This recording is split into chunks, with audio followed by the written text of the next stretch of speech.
Oke, ini lagi proses recording, proses perekaman ya, sebentar.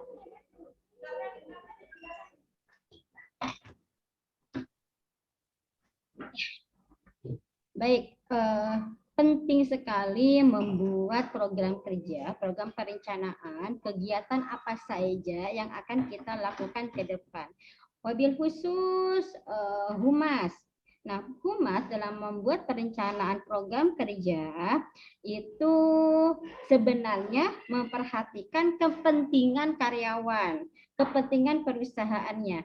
Jadi ketika Humas membuat program kerja, bukan semata-mata memikirkan kegiatan apa nih yang akan dilakukan kita orang-orang PR, tapi lebih kepada memikirkan kegiatan apa nih yang bisa dilakukan untuk karyawan secara keseluruhan, atau program kerja apa, kegiatan apa yang bisa kita lakukan untuk masyarakat, untuk pelanggan gitu ya. Miss nggak tahu nih di kelas kalian apakah ada OSIS, apakah ada pengurus OSIS. Kalau ada pengurus OSIS ya, kalau kemarin kan ada di Desa di AP3. Kalau ada pengurus OSIS, berarti mereka paham membuat program kerja OSIS. Apa aja nih kegiatannya? Nanti ya uangnya. Oke. Program kerja apa nih yang akan dilakukan OSIS secara keseluruhan? Gitu ya. Misalnya ada perayaan hari besar, bakti sosial. Nah, itu kan sebenarnya salah satu program kerja OSIS. Kalau perusahaan memang ada bagian-bagiannya. Ada bagian marketing, ada bagian produksi, ada bagian keuangan, ya kan? Apalagi ada bagian humas yang paling penting, ada ketatausahaan. Nah, mereka semua punya program kerja, punya planning, punya perencanaan kegiatan apa yang akan dilakukan selama mungkin 1 tahun ke depan atau mungkin 5 tahun ke depan. Yang nanti kegiatan tersebut dijalankan bukan cuma orang-orang humasnya, tapi orang-orang secara keseluruhan. Contoh misalnya di KGB 2 kita punya wakil kepala sekolah bidang humas. Ketika humas punya rencana, nah rencana tersebut bukan cuma untuk wakil kepala sekolah humas dan stafnya, enggak, tapi nanti guru-guru dilibatkan, karyawan dilibatkan, ya mungkin kalian juga siswa dilibatkan. Nah gitu, itu maksudnya program kerja yang dibuat. Nah, seperti apa sih rasionalitas pentingnya perencanaan program kerja itu bagi PR? Pertama, untuk meningkatkan tanggung jawab institusi. Pindahin dulu ini, nggak kebaik. Sebentar, ini mau pindahin ini dulu. Oke, nah tanggung jawab institusi dalam meningkatkan kinerja serta membangun citra positif. Misalnya nih, karyawannya di suatu perusahaan sudah mulai jenuh, sudah mulai lelah, kayaknya rutinitasnya kok itu aja, nggak ada yang lain. Nah, Humas harus memikirkan bagaimana ya cara meningkatkan kinerja karyawan biar nggak selalu down, ada di titik terjenuh. Itu disebutnya titik nadir. Nah, supaya tidak jenuh bagaimana? Misalnya diadakan rekreasi. Rekreasi contohnya apa? Family gathering, ya jalan-jalan, karyawannya boleh ngajak keluarganya. Misalnya kemana? Ke taman safari, bikin acara di sana bareng-bareng. Nah, itu salah satu program kerja. Jadi program kerja rekreasinya apa? Family gathering, ke taman safari, boleh mengajak keluarga. Nah, itu salah satu contoh ya program kerja PR. Kemudian kalau misalnya ada kegiatan-kegiatan yang bagus, otomatis membangun citra positif bagi perusahaan tersebut. Apalagi terciptanya kinerja dan citra yang tidak datang secara tiba-tiba, melainkan dibina. Jadi bikin kegiatan itu jangan ujuk-ujuk. Paham ya kalau ujuk-ujuk ya? Tiba-tiba. Kita tahu, kita ini yuk, kita jalan-jalan yuk. Enggak. Itu harus diplan, direncanakan jauh-jauh hari. Kenapa? Karena berhubungan dengan anggaran, berhubungan dengan kebijakan perusahaan. Ya, jadi program kerja yang baik adalah program kerja yang direncanakan jauh-jauh hari, kemudian berdasarkan evaluasi sebelumnya.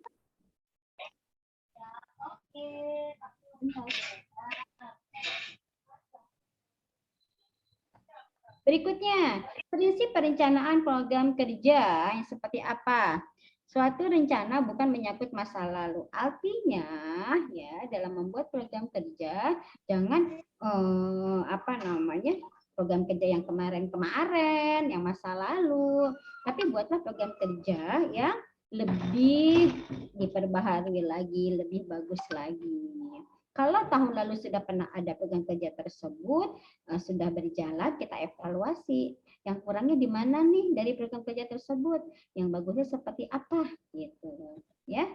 Kalau sesuatu yang baik itu, ya kita kerjakan besok harus jauh lebih baik lagi. Ya. Kemudian dalam kehidupan berorganisasi, perencanaan merupakan keharusan. Jadi memang harus bikin program kerja, jangan asal-asalan. Dan arah kegiatannya harus jelas. Disusun hendaknya mengacu pada hasil identifikasi potensi yang dimiliki. Jadi,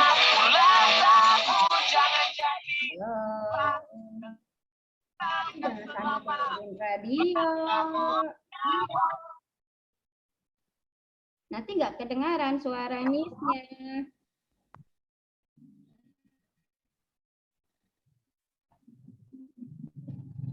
Oke. Konsentrasi ya. Perencanaan harus merupakan keputusan bersama. Ya. Jadi meskipun bagian humas yang membuat perencanaan, tetap itu didiskusikan, dirapatkan, dan dimusyawarahkan. Wajib khususnya untuk para pimpinan-pimpinan yang lain. Biasanya dalam perusahaan ada top manajemen tuh.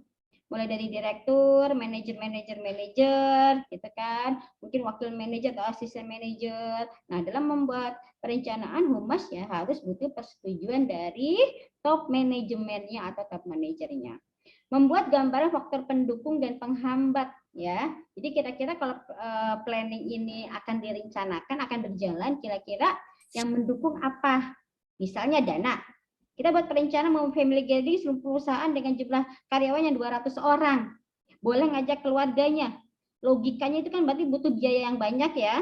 Nah, itu harus dipikirkan. Dananya ada enggak? Uangnya ada atau tidak gitu. Nah, itu namanya faktor pendukung. Faktor penghambatnya misalnya mau diadakan bulan kapan? Oh, bulan Desember. Nah, bulan Desember itu kan musim hujan.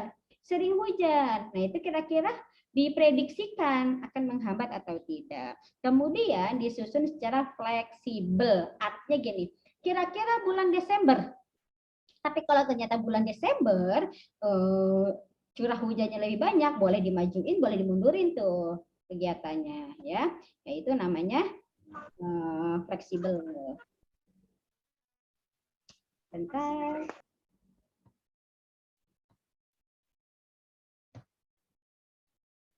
Langkah-langkah perencanaan program kerja harus menetapkan prioritas. Tentu saja kita harus atau kalian harus menganalisis kira-kira kekuatan perencanaan tersebut bagaimana, kelemahannya di mana, peluangnya seperti apa, dan kira-kira ada ancaman atau tidak. Ancaman itu maksud di sini kira-kira membahayakan atau tidak ya. Gitu. Ya, bagaimana cara menyusunnya? Tetapkan prioritas. Kalau ada beberapa kegiatan, kira-kira prioritasin yang harus didahulukan yang mana. Ya, kemudian dijabarkan tujuan program tersebut apa. Kalau tadi punya rencana family gathering, ya kan tujuannya adalah pertama menghilangkan titik jenuh, kedua memotivasi kembali kinerja karyawan, misalnya publik sasaran, ya. Kalau rencananya family gathering untuk rekreasi, publik sasarannya adalah karyawan dan keluarga. Pengembangan pesan dan bahan, kira-kira ya keperluan apa saja, fasilitas apa saja yang diperlukan biar perencanaan tersebut ini bisa berjalan dengan lancar. Kemudian strategi, tindakan atau komunikasi. Nah, bagaimana mensosialisasikan rencana tersebut? Jadwal dan kegiatannya harus jelas, dan yang terpenting adalah anggarannya mendukung atau tidak. Apakah anggaran tersebut termasuk kekuatan? Nah, kalau memang perusahaan-perusahaan besar mampu untuk menyelenggarakan family gathering yang dengan jumlah karyawan banyak plus anggota keluarganya plus bisa jalan-jalan ke tempat yang sangat menarik, ya kenapa enggak, itu lebih baik. Kayak ini nih, adik Miss itu kebetulan kerja di perusahaan punya Korea tuh. Dia kalau jalan-jalan pernah sampai ke luar negeri, ya. Adik Miss itu pernah bawa keluarganya, malah sampai ngajak Mamah Miss tuh ke Malaysia. Ya kalau perusahaannya memang mampu, ya kenapa enggak gitu. Jadi kan karyawannya juga betah kerja di situ, ya. Terus oke, kriteria untuk menetapkan prioritas itu apa sih kriterianya? Pertama, kebijakan lembaga, ya. Yang harus kita utamakan dari program kerja tersebut apa dan kenapa? Pertama, perhatikan kebijakan lembaga itu gimana. Kalau kebijakan lembaga biasa untuk melaksanakan family gathering, ya berarti itu poinnya mendukung tuh, bagus. Kemudian ketersediaan SDM dan fasilitas. Kalau misalnya, ya kan, punya karyawan yang sigap, yang cepat, yang pintar mengelola, dan fasilitas yang mendukung, oke, bagus, berarti mendukung lagi. Dananya ada, ya kenapa enggak untuk jalan-jalan lebih jauh, ya. Kemudian lingkungan internal dan eksternalnya, mendukung atau tidak, misalnya sama pemerintah, diperbolehkan atau tidak untuk mengadakan perjalanan jauh rombongan. Nih, perlu loh dengan kondisi pandemi saat ini, jadi harus izin dari pemerintah. Kemudian pengalaman sebelumnya apa? Misalnya pernah ke Malaysia, sempat trouble di sana, ya kan? Berarti jangan ke Malaysia lagi. Atau pernah naik atau charter pesawat Lion Air, sempat bermasalah, berarti untuk besoknya atau rencana yang akan datang jangan Lion Air lagi. Nah itu, ya, itu salah satu analisis yang harus diperhatikan. Kemudian usulan dari bawahan, misalnya ada karyawan yang mengusulkan, Pak, bagaimana kalau kita ke sini aja? Pak, bagaimana kalau kita bla bla bla aja? Nah, itu kan harus diperhatikan, ya. Usulannya jika memang mumpuni dan masuk akal, kenapa enggak untuk di ACC gitu loh. Jangan mentang-mentang karyawan bawah nggak dianggap, nggak selalu seperti itu, ya. Banyak karyawan yang mungkin memang punya pemikiran-pemikiran yang bagus, yang harus diapresiasi, yang harus dihargai gitu, ya. Kemudian, nah ini kan sebenarnya kemarin PR dari Miss ya, tugas dari Miss ya, kalian membuat list ya atau membuat daftar tentang program kerja PR internal dan eksternal. Ya, tadi Miss sudah mencontohkan loh yang internal seperti contohnya rekreasi, kegiatannya dalam bentuk family gathering, ya. Nah, kira-kira mau apa lagi nih yang Miss contohin? Ada pendidikan dan pelatihan atau disebut diklat, ada penghargaan karyawan berprestasi, pertemuan kekeluargaan, ya. Pertemuan kekeluargaan bisa digabung dengan rekreasi family gathering, sebenarnya bisa, tapi kalau mau dipisahkan misalnya pertemuan kekeluargaan family gatheringnya di hotel, gitu loh, bisa. Jadi bentuk kegiatannya bisa apa saja, ya. Bentuk kegiatannya bisa apa saja, tapi yang berhubungan dengan karyawan secara keseluruhan. Karena kegiatan ini atau program kerja ini sifatnya internal. Kalian harus pahami ya, internal dan eksternal. Ini berarti di dalam, eksternal berarti di luar. Nah, itu contoh-contoh program kerja internal. Coba misalnya, paham enggak untuk program kerja internal? Ya. Paham atau tidak program kerja internalnya sebelum Miss beralih ke program kerja eksternal? Ya, di unmute, ayo video speakernya di unmute biar kalian bisa jawab. Paham, Miss. Paham, Miss. Oke, sip. Paham. Lanjut ke program kerja eksternal.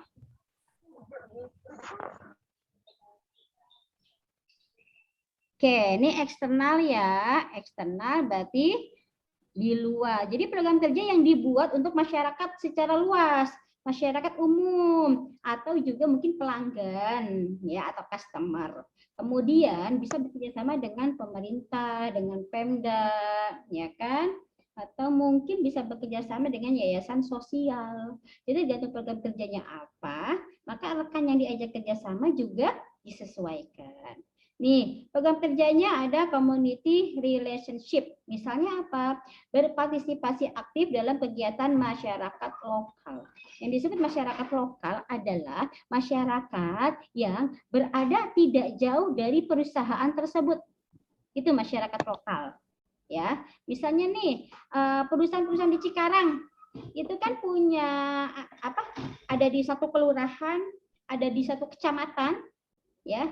Contoh perusahaannya tempat bekerjanya Adik Mis itu berada di Cikarang Selatan, ya, di Kabupaten Cikarang Selatan tuh. Jadi setiap ada event kegiatan untuk masyarakat lokal, nah perusahaan-perusahaan yang berada di Cikarang Selatan itu ikut berpartisipasi. Misalnya, ini contohkan ya yang berpartisipasi aktif dalam kegiatan masyarakat lokal nih ya. Misalnya kerja bakti. Nih, kerja bakti nih masyarakat lokal di daerah Cikarang Selatan ada kalinya. Kan di daerah Cikarang Selatan ada kalinya tuh. Ya, masyarakat lokalnya dengan Pemdanya ingin mengadakan pembersihan sampah-sampah yang ada di kali tersebut. Nah, bagaimana bentuk partisipasinya perusahaan kita? Kalau kita bekerja di perusahaan tersebut sebagai seorang PR, ya, kita sowan, kita tanyakan kira-kira apa yang bisa kami bantu. Gitu loh, ya. Ini contoh apa namanya? Stepnya. Oh, kami butuh ini penyewaan beko. Tahu beko? Tahu beko nggak? Jangan capek Miss ngomong kalian. Tahu Miss, tahu Miss. Oke, Oke, beko ya, tahu kan untuk ngeruk ceritanya tuh, ngeruk sampah. Kami butuh penyewaan beko 10. Nah, nanti bentuk partisipasinya adalah memberi penyewaan atau menyewakan beko untuk bisa mereka pakai, masyarakat lokal yang pakai. Jadi partisipasi aktif dalam kegiatan lokalnya apa? Membantu membersihkan kali di daerah Cikarang Selatan dalam bentuk menyewakan beko. Misalnya menyewakan kalau 10 kemudian 5 beko. Gitu. Itu contoh. Jadi kalian tugasnya adalah membuat program kerja yang real. Gitu. Jadi bentuk kegiatannya jelas. Bantuan pembangunan, ini Miss contohin. Kalau semuanya Miss contohin, ini kalian malah bingung loh. Nyarinya apa? Karena kan tugasnya bertambah ya. Jadi Miss minta kalian buat tiga contoh. Bantuan pembangunan ya, Miss contohkan lagi nih ya. Misalnya, daerah sana tempat dia bekerja, lingkungannya mau membuat atau memperbaiki jalan. Ya, karena kan karyawannya banyak melewati jalan itu, banyak melewati jalan ke daerah itu. Kemudian jalanannya kan jadi cepat jelek, apalagi kalau kena banjir, kena air kan jalanan jadi cepat berlubang, ya kan? Apa sih namanya jalan itu? Aspal. Aspalnya itu jadi berlubang. Nah, ketika Pemdanya atau pemerintah ingin mengaspal lagi, mempelur lagi jalanannya, ya, urusan tersebut memberi bantuan dalam bentuk uang, sumbangan uang, atau bukan mungkin sumbangan semen dan sebagainya, ya. Jadi jelas bantuan pembangunan apa? Memberi sumbangan dana, memberi sumbangan semen atau pasir 5 truk untuk membantu perbaikan jalan. Ya, jadi tulis gitu. Kalian boleh dalam bentuk kayak bercerita nggak apa-apa, itu lebih bagus. Ya, artinya kalian paham. Nanti misalnya, oh kalian paham berarti ini tentang maksud program kerja PR. Ya, Oke, atau misalnya masih ada yang bingung untuk mencontohkan, boleh japri, Miss, saya dapatnya ini, ya. Maksudnya nanti saya bikinnya kayak gini ya, Miss. Nah, kalau benar nanti bisa oke iya benar, tapi nanti kalau bisa kurang tepat, ya Miss akan review lagi. Oh, bukan Neng, kamu harus seperti ini. Betul, ya. Karena kalau kalian paham dengan membuat program kerja ini, ya, nanti kalian juga bisa memahami untuk program kerja yang lain. Ya, nanti kalian mungkin di tempat PKL atau di dunia kerja, ketika bicara program kerja, kalian akan cepat memahami ketika bos kalian pimpinan kalian berkata tentang program kerja, meskipun mungkin bukan program kerja PR, tapi kan akan paham, nyambung ibaratnya. Oh, ini nih maksudnya, gitu, ya. Oke, bisa dipahami? Bisa dipahami? Bisa, Miss. Oke, ada Bisa, pertanyaan? Bisa, Miss. Ada pertanyaan? Miss tanya dong di Zoom kalian ada tanda record nggak? Lagi recording nggak tadi Miss? Terekam nggak? Terekam, Miss. Oke, terekam. Terekam, Miss. Terekam. Karena bisa melihat ada tanda di sini. Oke, ada pertanyaan atau tidak? Bisa dipahami dengan jelas, dengan clear? Sebenarnya kan di bagian akhir ini ada ininya ya, ada videonya ya. Cuman Miss nggak bisa, kalian bisa lihat sendiri aja. Khawatirnya di sini jaringannya tambah jelek kalau Miss putar dengan videonya. Tapi di situ contohnya adalah bagaimana ini contohkan, ini kan sebenarnya contoh OSIS ya, sepertinya itu OSIS jadi bagaimana mensosialisasikan program kerjanya gitu loh kepada pengurus-pengurus yang lain. Baik, gimana kalau tidak ada pertanyaan ya? Oke, kita kayak foto bersama dulu. Coba dong dibuka ininya.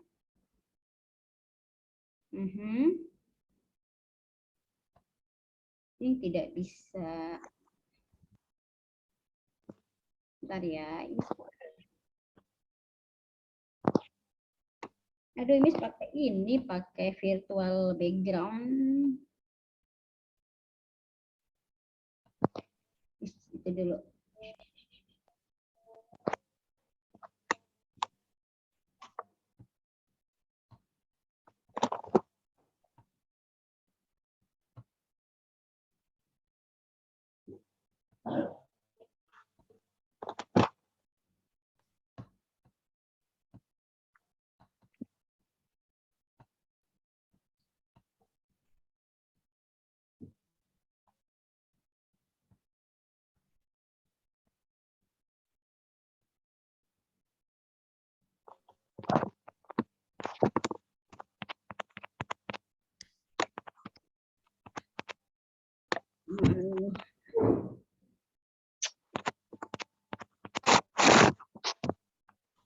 Oke, udah on semua.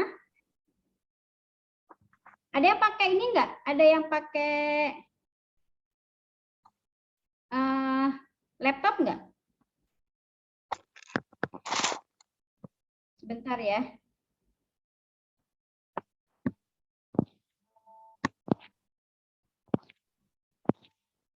Oke, jadi misalnya ada beberapa teknik karena ini.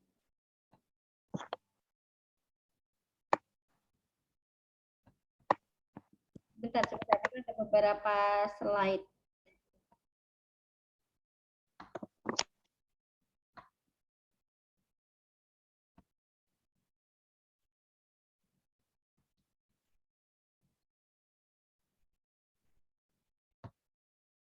Oke.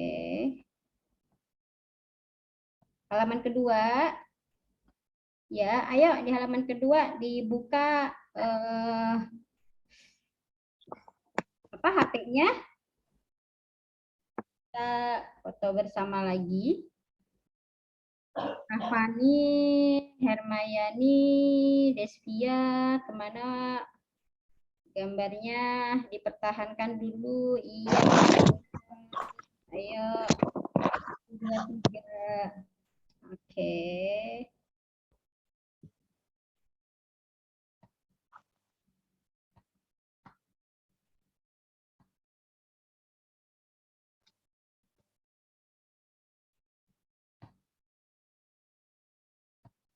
Oke, ya kalau tidak ada pertanyaan, ya, Miss ucapkan terima kasih untuk AP2 yang sudah bergabung. Ya, mungkin kalau ada tugas dari Bu Yus silakan dilanjutkan atau boleh nanti dipakai di jam Miss 1 jam ya. Berikutnya selanjutnya kalian kerjakan lagi tugas dari Miss untuk dilengkapi yang belum lengkap. Untuk AP1 lanjut dengan mengerjakan tugas ya, ditambah lagi daftar atau list program kerjanya. Mudah-mudahan minggu depan kita sudah bisa tatap muka, kita bahas lagi plus dengan nanti akan ada ulangan dari Miss. Oke, terima kasih. Miss akhiri. Mohon maaf apabila ada kesalahan. Wabillahi taufiq wal hidayah. Wassalamualaikum warahmatullahi wabarakatuh. Waalaikumsalam.